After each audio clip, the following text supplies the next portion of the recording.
Hello, guys. Welcome back to the BlockHash Podcast. Today is episode 253. We have on Jin Gonzalez with Oz Finance to talk about what they're doing in the realm of blockchain and providing zones for like regulation and for, fostering innovation around the technology. We're going to let him explain it in more detail. But first off, Jin, welcome to the show. How you doing, man? Very good. Happy to be here. Happy to have you on. It's a pleasure. Before we dive into things and start, explaining what Oz Finance is, let's talk about you for a second. Enlighten the audience a little bit on who you are and, what you've done in the past. What's your background? Well, I started out as an entrepreneur. So I'm 25 years an entrepreneur. I have 6 startups, 2 exits. My latest exit, I sold to a NASDAQ registered company. And after that, I was looking for something that would be meaningful, at least in terms of what I would be doing. This was in around 2017. And I decided to join one of the largest banks in the Philippines, heading their blockchain initiative. So I was the head of, or the director of blockchain and digital assets for around 4.5 years. So in the bank, I headed the stablecoin project, bond on the blockchain. We did a whole bunch of things there. Acquired an exchange, cross-border remittance, partnered with Consensus on that one, among many other technologies that we launched. After that, I left, and then I set up my own exchange, partnered with the Philippine government on eco zones, establishing the first residence-enabled token. And then we ventured into wrapping every token to residency enable them. So what that means is by staking the token, you can avail of privacy protected, regulation covered, tax-free living through a single person corporation should you pass the KYC requirements. The goal there was really just how do you bridge the gap between the traditional space and the digital space. Got it. How did you manage to figure out how to start bridging that gap a bit and to begin forming zones like this? What was the initial inception of this like? You see, it first came about with the disillusionment. What I saw, at least in the crypto space, was a lot of projects really were built was built around tech. It was either a copy of existing tech, a slight improvement, right, or just a combination. It really didn't offer that much in terms of life-changing benefits to the individual. I guess the question I got to ask you is, when you got into blockchain, or anybody in the audience got into blockchain, what was it that first came into their minds? Was it, oh my God, I can be a billionaire out of this one, or a millionaire out of this one, or was it, what freedoms does it give, right? And the freedom that it struck me that it could free me from financial institutions and from overregulation. I felt like the world was moving into a certain form of dystopia, but I felt somewhat that blockchain could bring that forward. The unfortunate part is that to date, it doesn't seem like there's any existing technology that brings that forward, or at least any application of blockchain. I can't think of one that brings forward privacy protection, regulatory cover, and tax-free, or at least reduces your tax exposure to some extent. Other than something that I can purchase and sell for a higher price on a later date with some limited understanding of the technology. That's about it. So we went forward to search for that. And one of the things that we also noticed was, or at least that I noticed, was regardless of the tech implementation that you have, and how you grow your project, at the end of the day, the regulator can just come forward and squash you,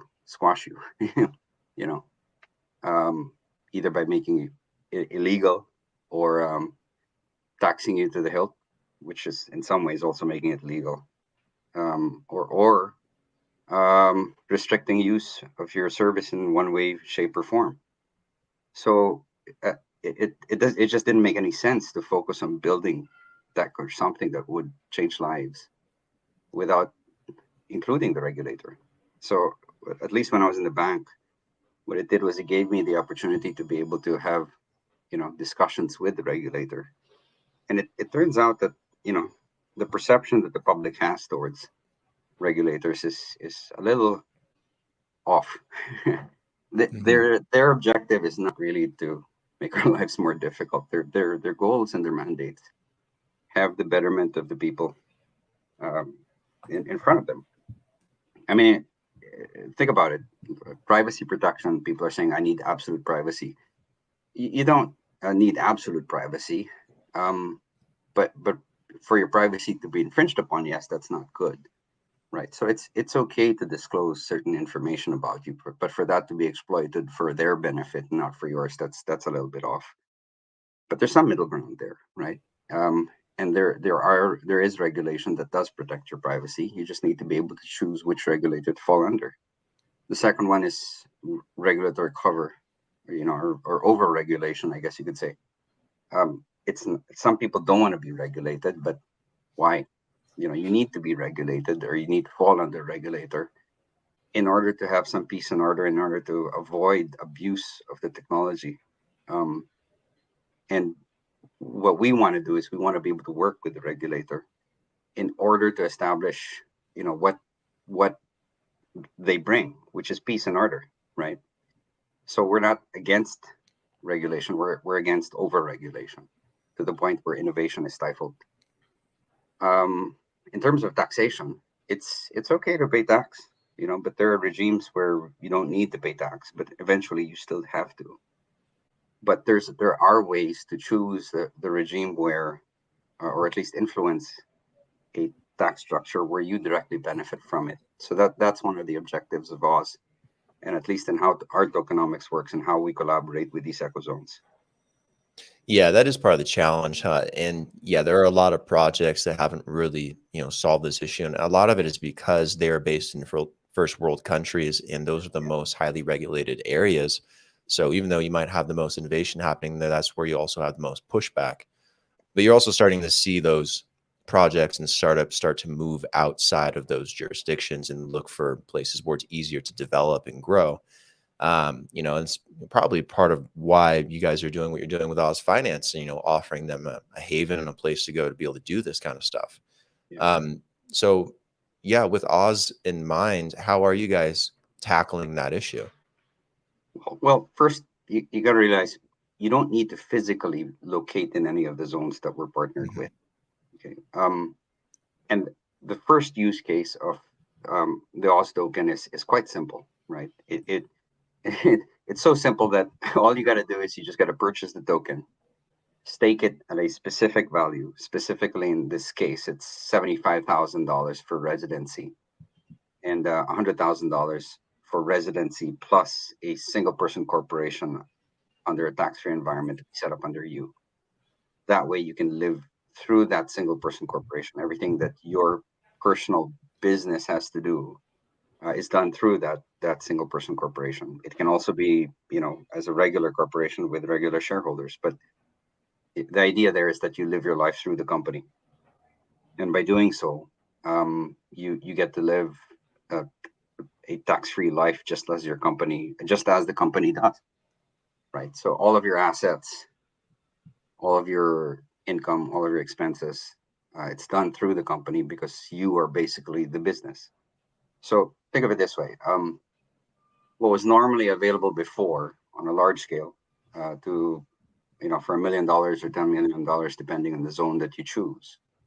And mind you, there are around 5,400 eco zones around the world. Different benefits and different incentives are given by each. But, it's very rare that you find a zone that is able to understand what digital assets are and is able to collaborate. And it just so happens, and in the Philippines, we're the second largest holder of eco zones in the planet. And the largest one is also the most progressive one that we had discussions with. So we collaborated with them with a larger vision on what eco zones are and what they represent in the digital asset space. And the way we saw it was it represents a staging ground and an entry point for new tech to come in and flourish before it goes mainstream. And it can do it in a minimum regulated environment, right? Um, Without having to seem like it's completely gone rogue.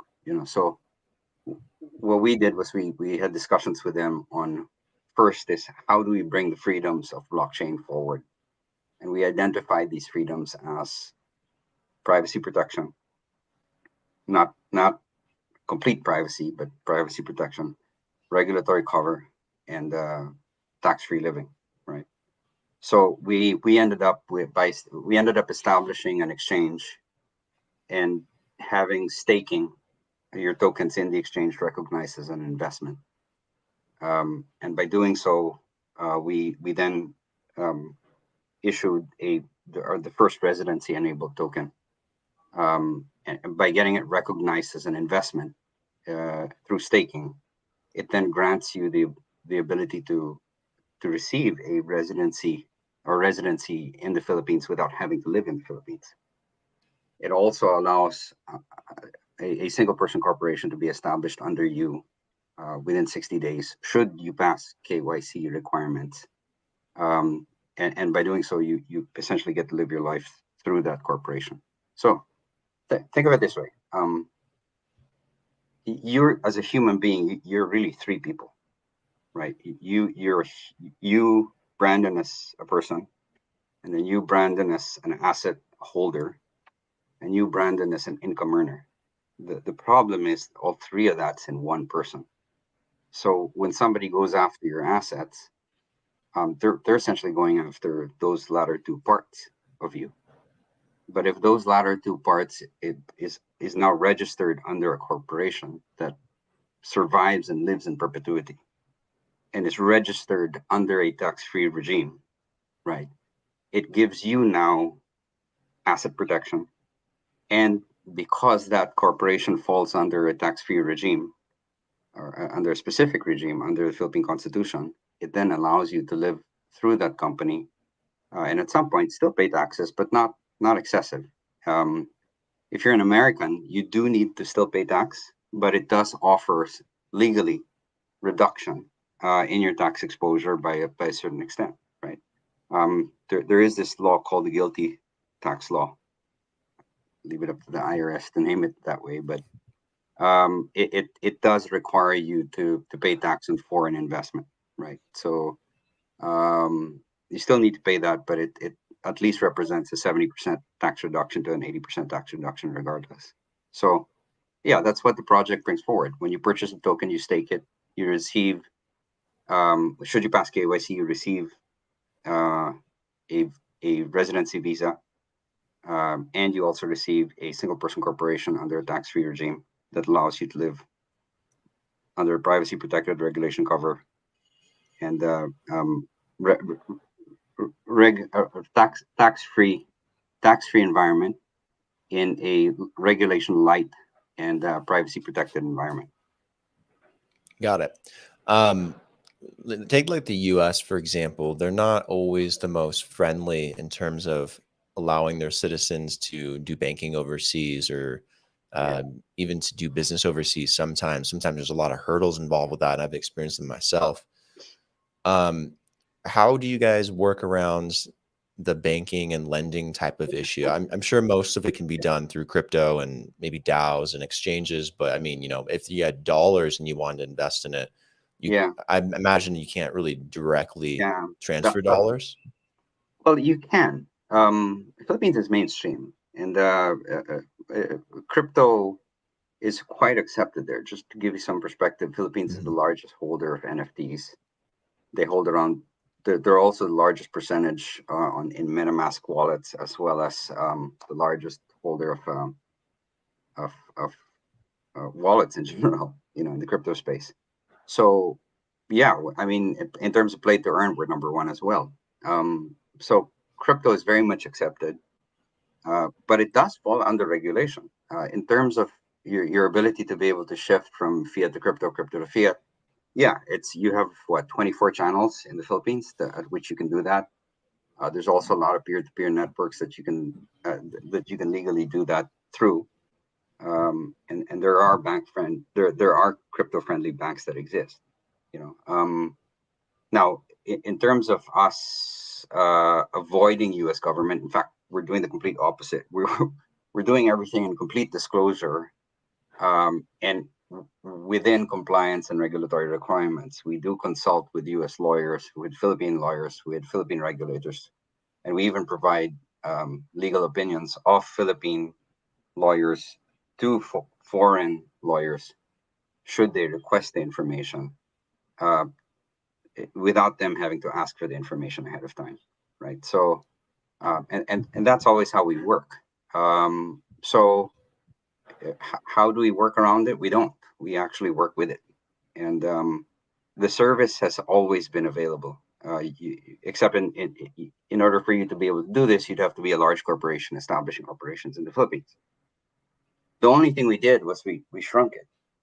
What was normally available in terms of incentives to a large corporation, you, the individual, can now gain those same benefits on a very small scale as a person, right?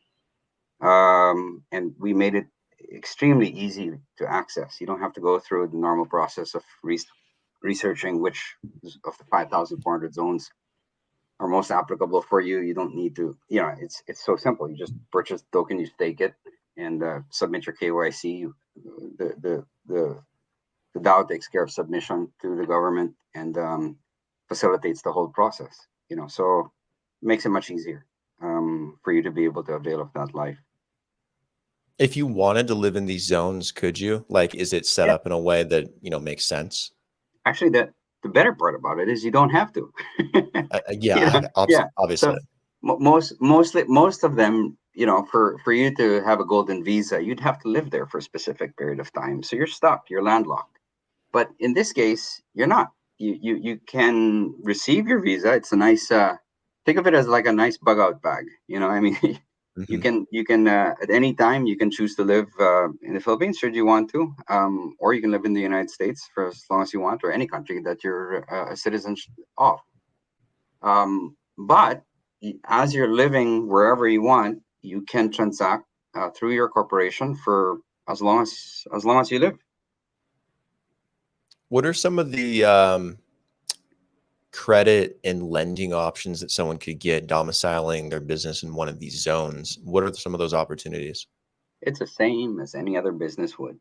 That's the nice thing about it. So your company has a regular bank account, and it also has a crypto wallet that you can transact through. So you get to experience the best of both worlds, and you get to do it in full view of your government. I mean, the Philippines has treaties with, I think it's over 100 countries, tax treaties with over 100 countries. So, I mean, we're not doing this as a means to avoid paying taxes in any way. We still do at some point. It's just that when you set up your corporation and it's registered, you get essentially a 5 to 7 year tax break, and it's just a nominal 5% rate thereafter, right? So it gives you that ability to be able to operate um, in full disclosure. The hard thing about crypto is that most people think you should not, hide everything from the government. Um, and it's within reason. There's a lot of fear involved with it, but there are means to be able to operate in full view, and still receive the full benefit of the technology and what it has to bring, which is freedom. Yeah, at the end of the day, freedom is, the biggest benefit, I think, with a lot of this. Freedom to innovate, freedom to, live, freedom to, grow a business the way you want to and fund it the way you want to. Is the Philippines the only place that you're looking to open these zones, or do you Yeah, want to explore other regions in the world that maybe have different kinds of benefits? great question. We are in discussions with several other governments, actually a lot of other eco zones, in order to include them in the network. It's also in the tokenomics that it incentivizes participation by these other zones to come into the fold. So, we're not doing this just for the Philippines. Oz is not landlocked to the Philippines. Its objective is to build a network to give the individual complete portability of residency and business operation. So the vision that we have is that, freedom is defined by my ability to be able to just back up my stuff, unstake my tokens, and restake it in another zone, register there, and operate out of that zone within 60 days. That way I have the freedom to choose where I live. The freedom is not defined by where I was born or where I live. Opportunity is not defined by where I was born or where I live. It's now defined by choice, right? And it's our belief that blockchain is supposed to give that, and if we are going to operate in this industry, then we have to bring that forward, in real form. It's our belief that this token is really, this project does exactly that. Do you have to have a blockchain company or a digital asset company to take advantage of these zones, or could you No, have another tech company in that's like the different interesting. space? Yeah. No, that's a good question, by the way, because people think you need to be in the crypto space and you have to be very familiar with digital assets. In fact, it's the complete opposite. 90% of the people who participate are people who don't know anything about crypto, because they understand exactly what the project gives them and what the token gives them. I mean, you don't need to be a genius to understand. All you got to do is purchase it, stake it, lock it in, and submit your KYC, and you receive those three, through a single person corporation that's set up under you, and through a visa that you receive, right? So, should you pass KYC requirements. So most of the participation in our user base is from the non-crypto community. In fact, crypto people, when they look at the project, it seems like they don't understand it that much. It's either they get it completely or they don't understand it, right? They don't understand it because they've been in the space long enough that the only thing that they look at is, I got to buy it at this price and I got a 10x or 100x at the end of the day. Is this going to give me 100x return or not? That's really the question that they're all asking themselves. But the ones that are not in crypto, they're asking about what's the use of it? What does it really do in terms of my life? What's the overall vision of it? They ask the questions actually that count. They're not tarnished by all this hype and all this pump and dumps that exist. I mean, all these false promises of 10x, 100x what your token value. It's not like we're not going to get there. We are, especially if you look at the way our tokenomics works. Yes, but that's not the focus of the project. The focus is, what does it bring forward? Is this something that is relevant? Is it something that is at the core of what blockchain is? If you believe that this is exactly what it should be, then participate in the project, talk about it. But if you're going to get into it to do 100x return, that's not the kind of profile that we're actually getting. At least at this point. I also saw that you guys have a DAO. How does that fit into how this all works in terms of facilitating these zones? Okay, so you have your Todos token, which you receive residency and tax-free operations through a single person corporation in the countries that is a member network, a network member. Okay. The DAO is the way to think about it is the DAO functions just like the corporation that runs that particular business, right? Which is getting your residency and business operation. So the DAO is registered in the virtual space, but it's represented by a Swiss association, which runs and owns a holding company that is currently seeking FINMA and FINRA approval. And it's through this association that the participants in the DAO get to receive the benefit of ownership of real assets, right, under the association. Now, the the way those two works is exactly that. The business is actually in the tokens itself. It's a utility token.